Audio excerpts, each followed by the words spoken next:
you have your dad's genes. You came in and got involved in management, and you're, general manager there.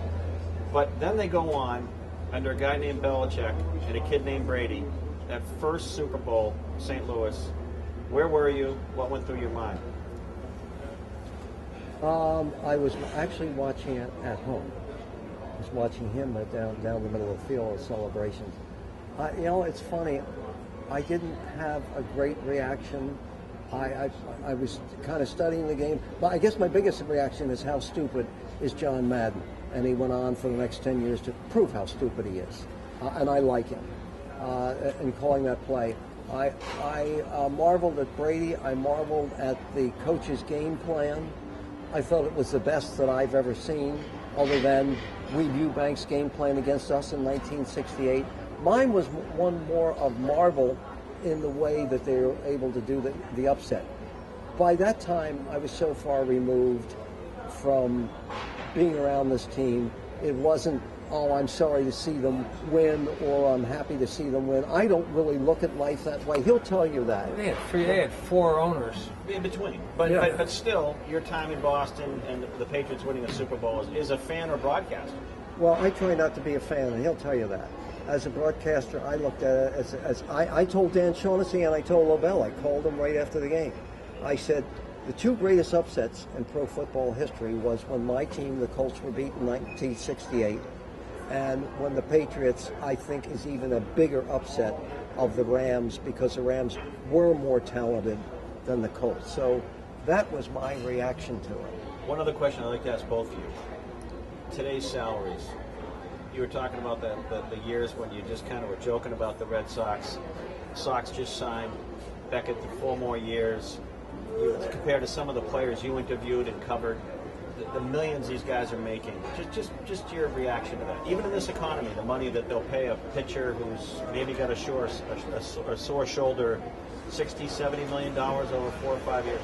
Well, I think they're suckers, but that's what the market bears now. I don't feel badly for the owners, because they're the ones that are throwing the money out, and why shouldn't the players take it? Are they better players in most cases? I don't think so. They're better trained, but that's what's happened. Everybody thinks it's the same way in show business. These huge salaries that people are getting. Just because you're getting a huge salary doesn't mean you're a better player. It's just what the market bears. So I just look at it like, good for them. If they can win there and steal that money, good for them. I think television's become partners with these leagues, and they're business partners. And so a lot of that money comes from television, and it's monopoly money. So the players justify it by saying, if we were an entertainer playing guitar on stage, we make just as much money, put just as many people in the seats as we do as players. So I think it's been a great run for me, and I don't think anyone has done as much for me in Boston as there are 2 people. Bobby Orr is one of them, and Upton Bell is the other. So I don't know if you're going to be around when they write the book on you, but I hope they ask me to write a chapter. Anyway. Well, that'll be after I'm dead. I am writing the book. Oh, really? And L-O-B-E-L. Yeah, I'm going to give Spell it to it you. right.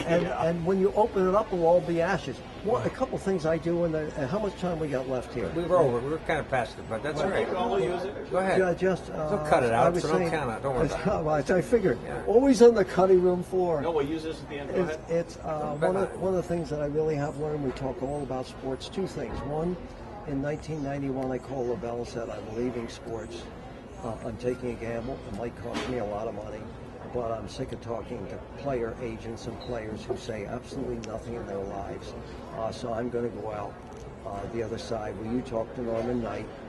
Because I did it at BZ for a while, but then they were moving to an all news format, and I did. I left it, and I've never missed it again. I still do sports because now I can get to talk to real, legitimate liars who are not protected by most people, and that includes politicians and people like that. The other thing that really left the greatest impression on me outside of what I did with him was the years that I spent in the South as the Colts head scout and watch people treating each other in the most horrendous manner. I was in Selma just before the march on the bridge. I was in Memphis, I told Bob, and called back to the Colts and said they've told me to get out of town because they think somebody's going to be murdered. It happened to be Martin Luther King the next day. I saw burnings, hangings, the change in this country, the hatred in it, and the will to survive. That was the greatest part of my life. And I've carried that always with me. That's when Upton Bell grew up. It wasn't when he went to the Colts and after his father died and all that. Upton Bell grew up seeing this country in flames and all the things that happened to it. And twice I had a gun stuck in my mouth. The guy said, I'm going to blow your brains out because basically I had a crew cut and I looked like I was 17 years old. And he thought I was down there to register voters in Mississippi, and everything was really dangerous then. Wow.